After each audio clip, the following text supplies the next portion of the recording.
Hello दोस्तों, मेरा नाम है अक्की। मैं कर रहा हूँ 365 डेज चैलेंज टारगेट 2 के सब्सक्राइबर्स। तो आज है मेरे चैलेंज का चौथा दिन। मैं निकल पड़ा हूँ भाई को लेने।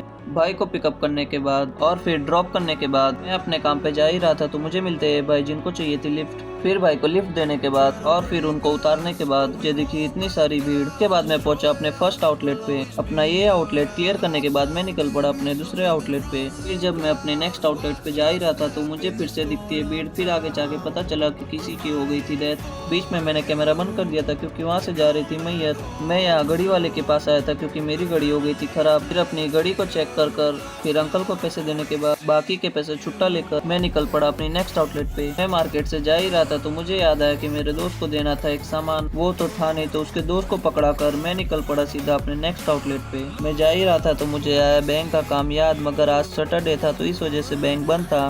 फिर मैं पहुंचा सीधा राधा माधव मेडिकल पर। मेडिकल में काम करने के बाद मैं करने लगा ईतन भाई का वेट क्योंकि हमें जाना था फंसा। फंसा में कुछ दुकानें थी जिनका काम बाकी था। फिर ईतन भाई के आते ही हम निकल पड़े सीधा फंसा के लिए। बामन पूजा चेक पोस्ट क्रॉस कर हम पहुंचे फंसा। फंसा पहुंचते ही जो पहली आउटलेट थी एम के मार्ट वो आज थी बंद तो निकल पड़े हम सीधा नेक्स्ट आउटलेट पे। फिर काफी देर ढूंढने के बाद हमें मिला बीजे किराना। भाई से बात करने के बाद उनको सारी चीजें समझाने के बाद हम जा रहे थे नेक्स्ट आउटलेट पे। हमारी सारी आउटलेट हो गई थी कवर। फिर हमने लिया एक छोटा सा ब्रेक। मार्केट के बारे में बात करने के बाद हम निकल पड़े अपने घर की ओर। ईतन भाई को बाय बोलकर फिर मैं जा रहा था अपने घर पे। जैसे घर पे पहुंचा ही था तो सीजो ने बोला मुझे लग रही है भूख, तो मैं सीजो को लेके निकल पड़ा सीधा नाश्ता लेने। सीजो फिर करने लगी बाइक पे मस्ती तो फिर उसको समझाने के बाद मैं पहुंचा नाश्ते वाले की दुकान पे। फिर नाश्ता लेने के बाद जब मैं घर जा रहा था तो आगे अरबाज की दुकान पर मुझे मिले कादिर और अरबाज कर रहा था सीजो के साथ मस्ती। फिर सीजो रोने लगी। फिर वहाँ से निकलने के बाद मैं और सीजो निकल पड़े घर की ओर। अगर अच्छा लगा हो आज का ब्लॉग मेरा तो फटाफट से कर लो चैनल को सब्सक्राइब। मिलते हैं अगले ब्लॉग में, अभी के लिए बाय बाय।